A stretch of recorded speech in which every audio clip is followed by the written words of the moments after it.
IndusInd Bank Limited is a new generation Indian bank headquartered in Mumbai. The bank offers commercial, transactional, and electronic banking products and services. IndusInd Bank was inaugurated in April 1994 by then Union Finance Minister Manmohan Singh. Hello everyone, I hope you all are having an amazing time. Today I'm back with another tutorial video, and in this video I'll be guiding you guys through the steps of logging into the net banking service of IndusInd Bank. So let's get started. First of all, go to the web browser of your choice and the address bar type www.indusind.com and hit it. You'll then be redirected to the official website of IndusInd Bank.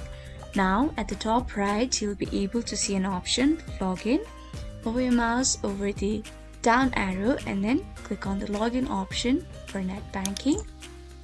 You'll then be redirected to this page where you will be asked to enter your username and password.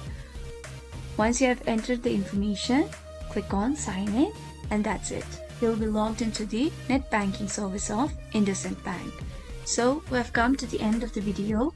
I hope this video was helpful for you guys. If it was, then please make sure to like, leave a comment, share and subscribe to our YouTube channel, Tech Quest. We'll be back with more such videos. Until then, have a great time. Bye-bye.